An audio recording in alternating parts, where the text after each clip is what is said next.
자, 주간 토목 소식 12월 21일자 시작하겠습니다. 먼저 스마트 위클리입니다. 토목학회 스마트 위클리입니다. 탑스토리는 서울시 공공건설 현장 인력 배치 기준 대폭 강화, 비상등 켜진 건설 업계입니다. 저희 스마트 위클리에서도 얼마 전에 다뤘었죠. 서울시가 직접 시공제를 확대하겠다.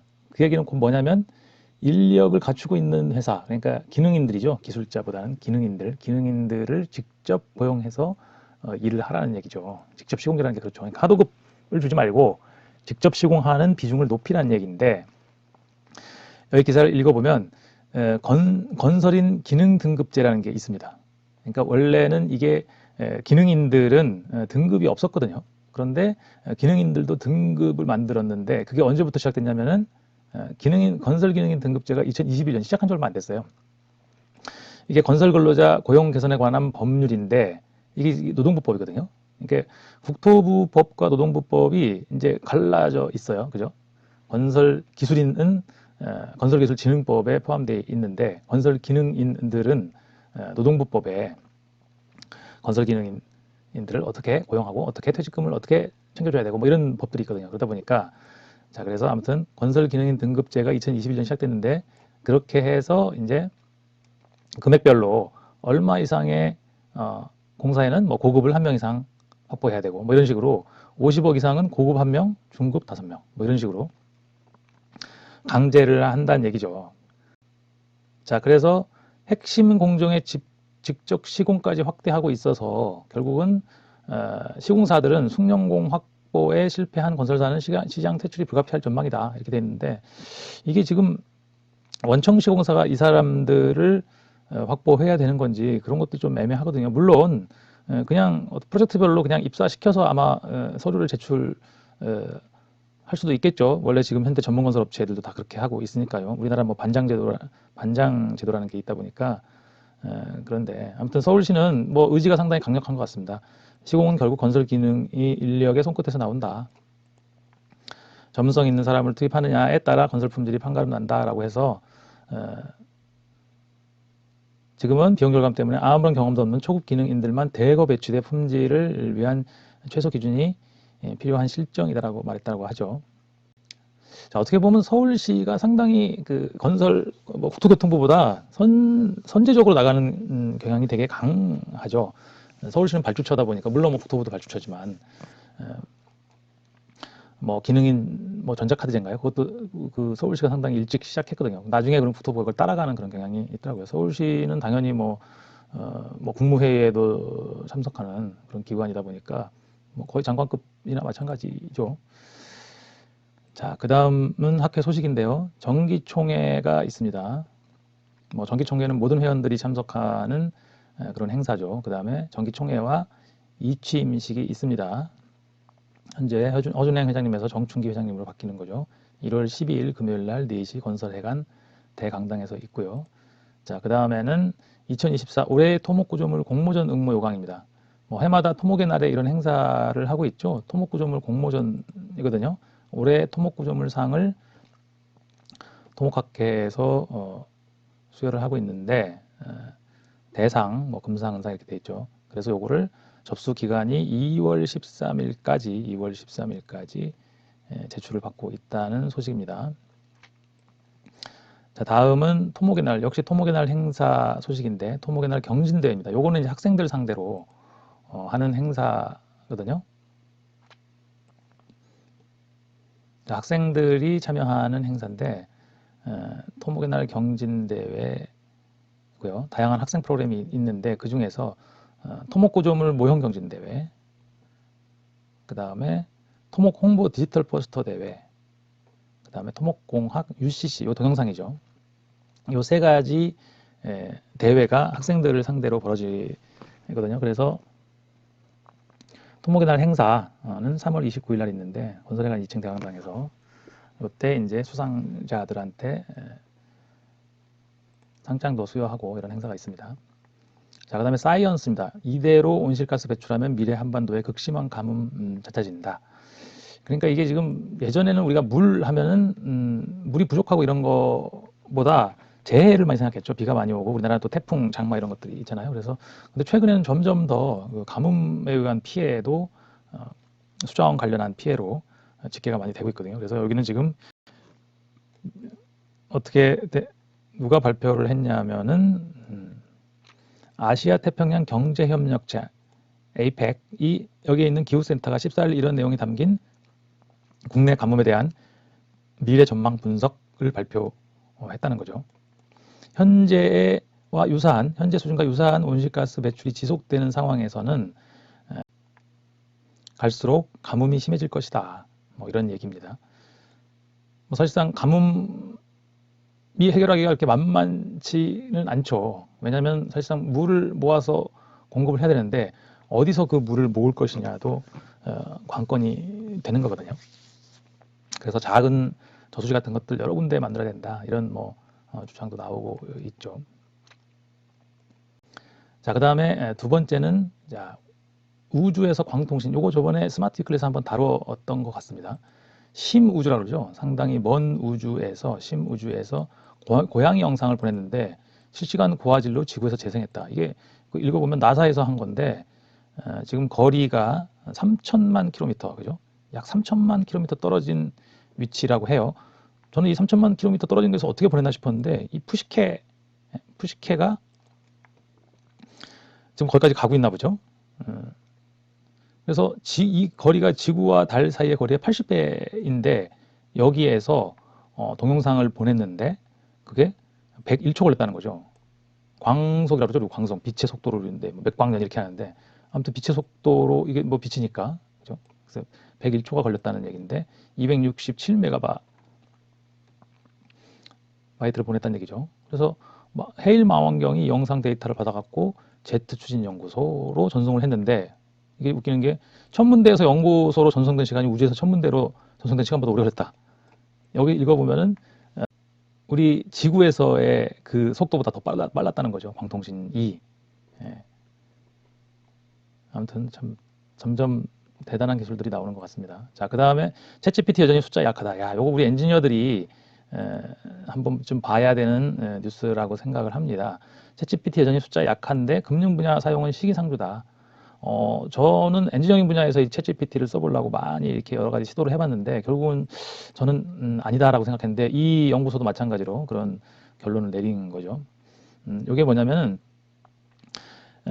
스타트업 페트로누스 AI가 미국 증권거래소의 재무 문서들을 기반, 그렇죠? 우리가 흔히 보는 재무제표라고 하죠. 거기에 숫자들 많이 나오잖아요. 그래서 수익이 얼마고, 그 매출이 얼마고, 비용이 얼마면 그걸 빼가지고 수익이 얼마다 이런 게 쭉 나오는데 그런 것들을 입력하고 얘한테 물어봤더니 답이 이렇게 정확하지 않았다는 얘기죠. 그래서 여기서 나온 거 보면은 숫자를 다루는 데는 아직은 챗GPT가 약하다. 그래서 여러 가지 이제 현재 나와 있는 그 LLM 서비스들을 가지고 테스트를 했더라고요. 그래서 챗GPT4 터보도 있었죠. 얼마 전에 발표됐었죠. 그다음에 클로우드라는 것도 있고 라마, 그죠?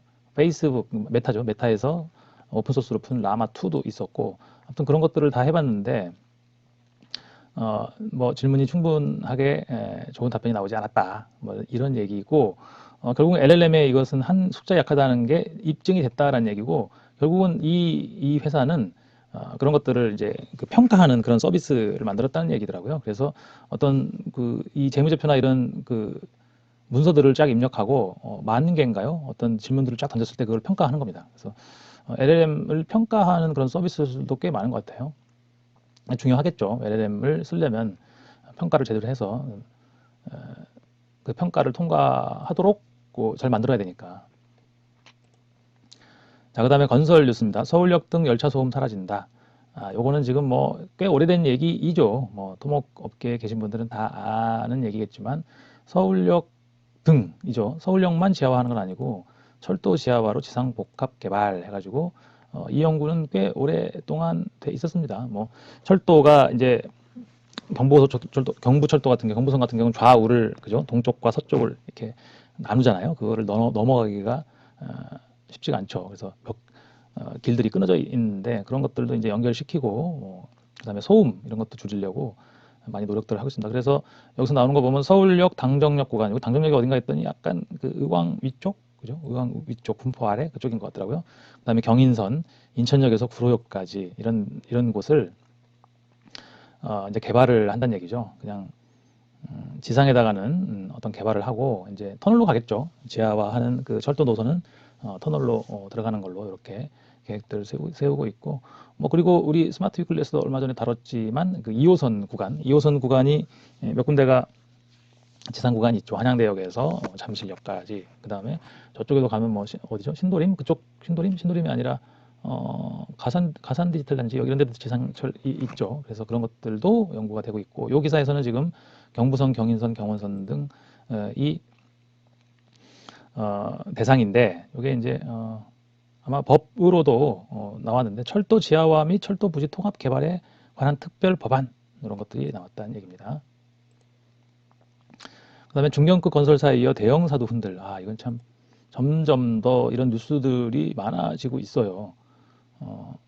금리가 높고, 그죠? 금리가 높고, 원가율, 그러니까 자재비가 높고, 뭐 인건비까지 마찬가지죠. 그 다음에 시장 침체에 삼중고가 있다는 얘기죠. 시장 침체는 주로 이제 건축 쪽이겠죠. 뭐 주택 쪽이겠지만, 그래서 이제는 중견급 건설사에 이어 대형사도 흔들하고 있다라고 하는데, 대형사가 그러면 어디지?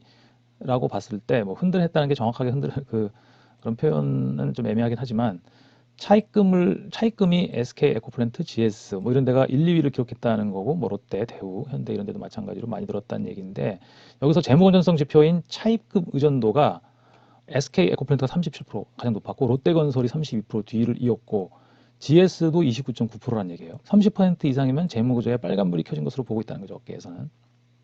그래서 결국은 이제 아파트 분양해서 그 시공비를 받고 뭐 이렇게 해야 되는데 그런 것들이 늦어지고 있고 뭐 공사비는 이미 많이 원가율이 상승해서 뭐 시공을 포기하는 경우도 많이 생기고 있죠. 자, 그다음에 2024년 엔지니어링 업계 어렵다. 이건 또 아까 그거는 시공 쪽이고 이번에는 또 엔지니어링 쪽입니다. 2024년 엔지니어링 경기 어렵다. 자, 시공 쪽은 공사가 발주된 걸 시공하는 거고 이 엔지니어링 쪽은 이제 공사를 계획하고 설계하는 쪽인데 여기서도 마찬가지로 2023년 하반기 실적 및 24년 상반기 전망을 엔지니어링 협회에서 이제 발표를 했는데 어렵다는 얘기죠. 어려울 것이라고 예상했고 자, SOC 예산이 2024년 26조 1억 원을 1천억 원으로 2023년보다 1.1조 증가했어요. 그런데 저희 스마트 위클에서 다뤘었지만 여기 안전 예산이 7천억인가 막 그랬을 거예요. 그래서 실질적으로 많이 증가한 게 아니고 더군다나 인플레이션을 감안하면 실질 발주 규모는 감소한 것으로 봐야 된다라는 얘기인데 이런 거 뭐 시공하고 다 포함된 거니까 그런 것과는 별개로 사실상 엔지니어링은 새로운 프로젝트를 설계하는 거니까 또 그런 전체 예산하고 좀 다를 수 있죠. 아무튼 엔지니어링 업계가 내년에 안 좋다는 소문은 뭐 업계에서 나 있는 상황입니다 지금. 자, 그다음에 LH 대책 무색하게 아파트 기둥 띠철근 누락. 자, 이거 참 계속해서 나오는 뉴스인데요. 요번엔 또 대우건설이에요. 대우건설 아파트 기둥 띠철근. 요거 이제 이렇게 띠철근이 이렇게 쭉 있어야 되잖아요. 띠철근은 기둥의 주철근을 감싸주는 철근인데 뭐 상시에는 큰 차이가 없겠지만 지진 시에는 이 띠철근이 상당한 역할을 하거든요. 왜냐하면 기둥이 완전히 파괴되지 않도록 코어 부분을 잡아주는 역할을 하는 건데 그런 게 지금 30cm 간격으로 아마 시공이 돼 있는 모양입니다. 원래 이제 15cm 밑에 부분은 15cm 간격, 위에는 30cm 간격으로 해도 상관없거든요. 그래서 위아래 부분을 이렇게 15cm 간격으로 해줘야 되는데 그게 안 돼 있다는 얘기죠. 자, 그 다음에 글로벌입니다. 자, 요거 홍수에 관한 얘기인데 이 얘기는 뭐냐면 미국 얘기입니다. 미국 얘기인데 홍수가 몇백만 명이 이주를 하도록 기후 때문에 못 살겠다.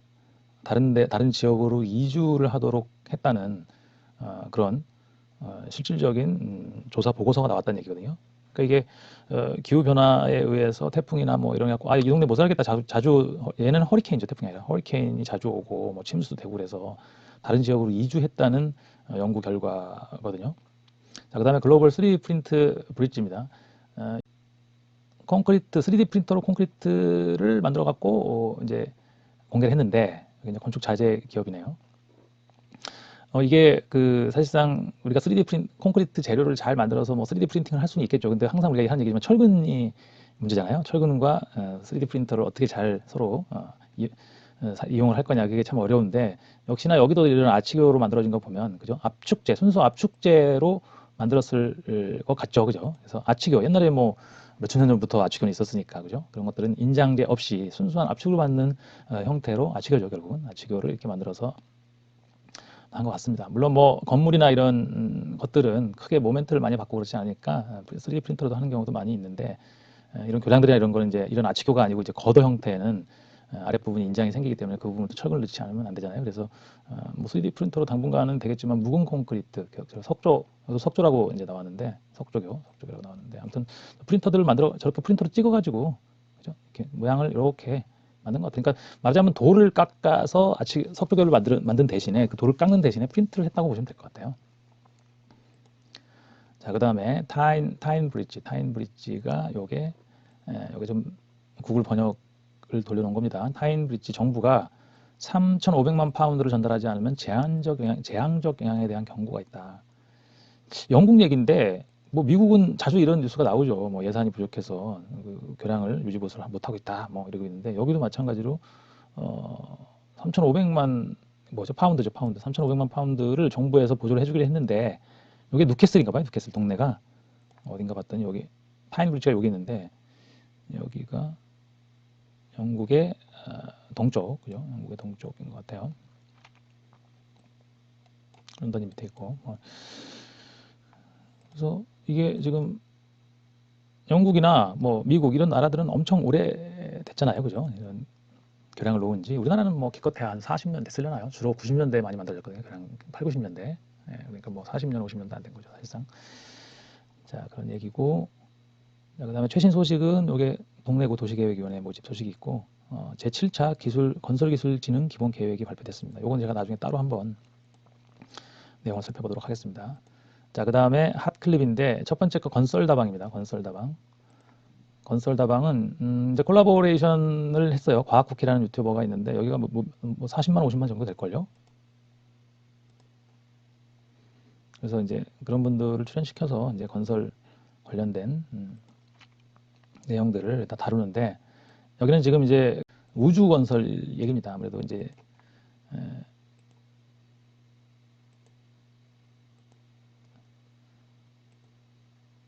그래서 우주 건설을 하려면은 뭐 어떻게 해야 되나, 이런 것들을 좀 다뤘죠. 자, 그 다음엔 한국농어촌공사 대형 수리 모형 시험 시설인데요. 요거는 이제 국토교통과학기술진흥원에서 올린 영상입니다. 동양 최대 수리 모형 실험 시설 해갖고, 이런 실험 시설들이 한국농어촌공사에 있다는 얘기고요. 소개하는 그런 뭐 수로도 있고, 한 번쯤 이런 수리 모형 실험이 어떻게 진행이 되고 이런 걸 한 번쯤 보시면 재밌을 것 같아요. 여기가 크기가 나왔던 것 같은데요. 길이가 250m인가 그랬던 것 같은데. 자, 그 다음에 이제 마지막 핫클립 소식. 난공사인 9호선 완공하면서 토목계 노벨상 수상을 받았다. 이 얘기는 뭐냐면, 이게 지금 차클 플러스라고 차이나는 클래스 뭐 이런 그 JTBC인가요? 거기에 이제 이런 프로그램인데, 여기에 이제 건설 관련한 내용이 나왔어요. 그래서 이게 지금 9호선 비계착공법으로 이제 위에 뭐 3호선, 7호선 다 지나가는데 9호선이 그 밑을 이제 통과하는 그런 게시공을 했는데, 이제 그 내용을 다룬 겁니다. 그래서 요 공법, 비계착 공법으로 이제 관을 밀어 넣고 거기다 이제 콘크리트를 치고 그래가지고 이제 구조물을 만드는 거죠. 비계착 공법이라고 부르는데, 그 내용, 그 공법으로 해서 당시가 2009년 기사인데, 9호선 고속터미널역 아까 그 비계착 공법이 영국 토목학회 브루넬 메달을 받았다 하는 거죠. 그래서 여기서도 지금 제목이 토목계의 노벨상을 받았다. 영국 토목학회죠. 브루넬 메달을 받았다라는 얘기네요. 네, 이렇게 해서 스마트 위클리는 이제 마치고요. 다음은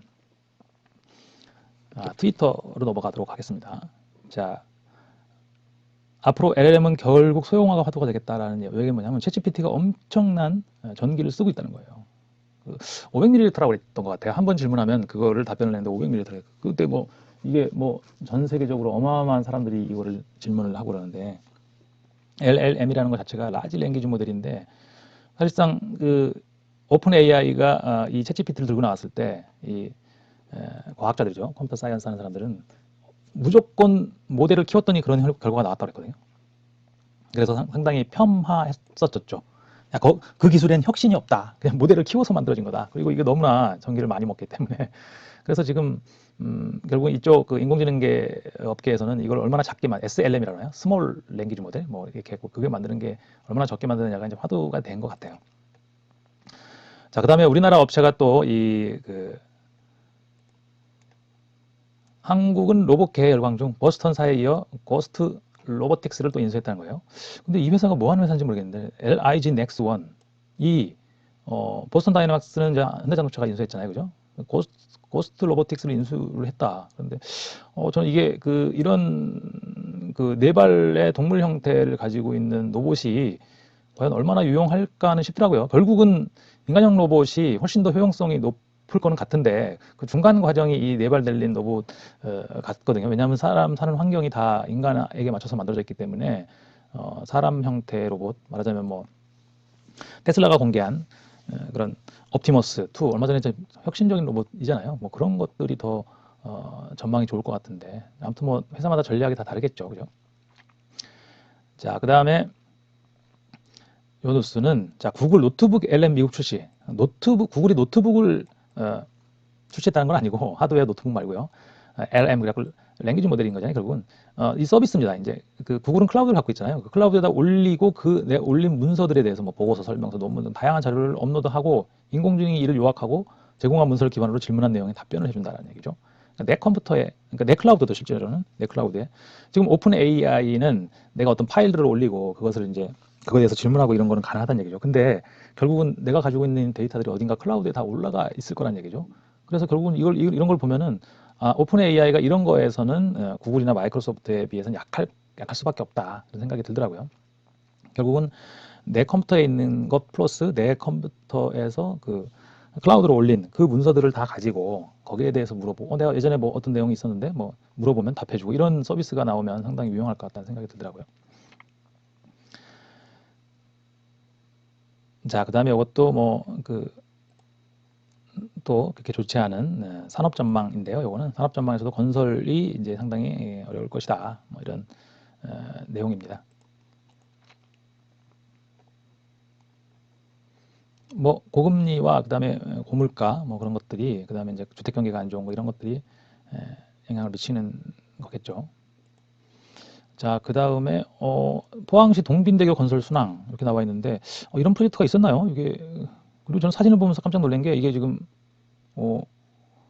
저 교량 위에 주탑의 전망대가 중간에 있더라고요. 그래서 야, 항상 저도 그냥 설계하면서 저런 걸 만들어 보려고 했었는데 쉽지가 않거든요. 사람들이 내려서 저기로 올라가야 되잖아요. 그럼 이 다리를 만든 이 목적이 사람들을 빨리 저쪽 건너편으로 보내려고 갈 수 있게 만들려고 한 건데 저런 것들이 있으면 차가 서서 뭐 주차가 주차까지는 아니지만 정차를 해야 되잖아요. 그래서 사람들이 걸어가도 마찬가지고 그래서 그 교량의 목적과는 맞지는 않거든요. 근데 아무튼 이런 프로젝트가 있었는지 저기 턴키로 발주한 것 같지는 않은데 아무튼 특이한 그런 프로젝트인 것 같아요. 그다음에 광주 지하철 유찰. 이것도 좀 광주 도시철도 2호선 2단계 또 유찰.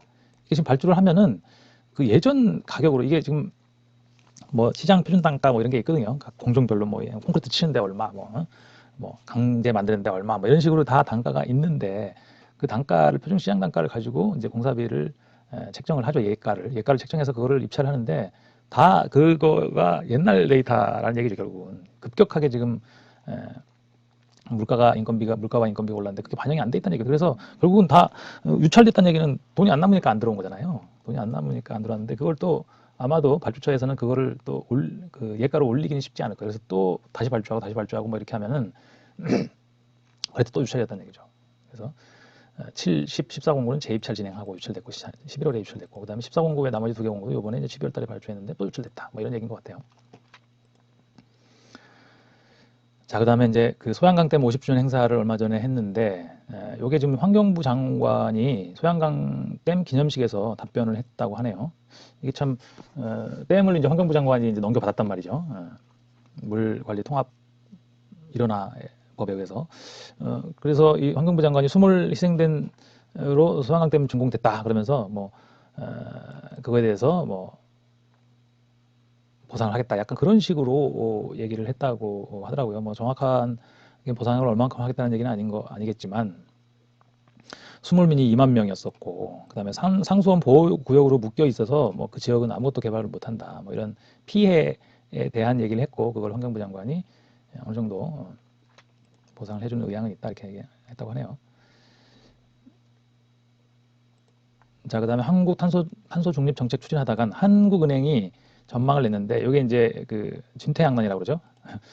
그래서 탄소 중립 정책을 추진하다가는 어떤 성장이 좀 늦어질 것이라는 얘기고, 그죠?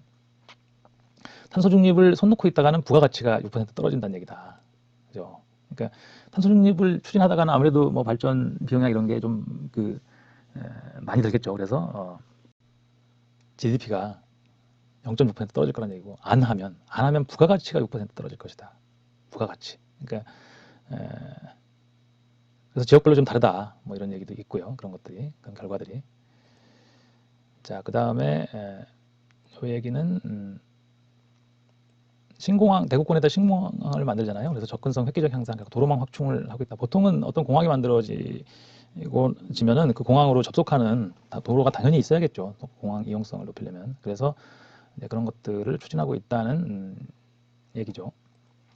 자, 그 다음에 GTX C노선 얘기입니다. 건설 사업 관리자는 이제 감리죠. 감리는 윤곽이 잡혔는데 연내 착공은 불투명하다. 올해는 착공이 힘들 것 같다. 그리고 이제 왜냐하면 국토부 장관 교체 영향 때문에 아마 국토부 장관이 지금 교체하고 있죠. 교체 중이죠. 원희룡 장관이 이제 퇴임을 하고 뭐 이렇게 하면서 내년 초에 아마 착공이 될 것 같다는 얘기죠. 자, 그 다음에 이제 이건데 300만 원 받자. 포항 인구 절반 2심 지진 손배소 참여. 야, 이거 참. 이 포항 지진이 일어나고 나서 그때 그 국가에서 이제 보고서를 만들었는데 그때 그 보고서가 지열 발전으로 지진이 일어났다. 약간 그런 식으로 결론을 냈거든요. 그러면 지열 발전을 누가 했냐면 국가가 산업부랑 해서 연구 차원에서 했다는 거죠. 지열 발전을 이제 연구하는 차원에서. 그러니까 국가 책임이 있다는 개념이 돼버린 거죠. 그런데 우리 엔지니어들 사이에서는 어떤 얘기가 있냐면은 물을 주입해가지고 땅속에다 물을 주입해갖고 지진이 일어나는 그런 상황이라면 기본적으로 강진 지역 있잖아요. 강진 지역이라는 게 이렇게 있거든요. 이렇게 단층대에서 지진이 생기는 건데 단층대에다 물을 계속 주입하면 약하게 주입하면 작은 지진들이 여러 번 발생해서 그 응력이 해소되죠. 응력이 해소되면 큰 지진은 안 일어나는 거예요. 그러면 물 주입해갖고 지진을 예방할 수 있겠네. 뭐 이런 얘기가 나올 정도로 그거 과연 맞는 거냐. 뭐 이런 얘기들이 있었거든요.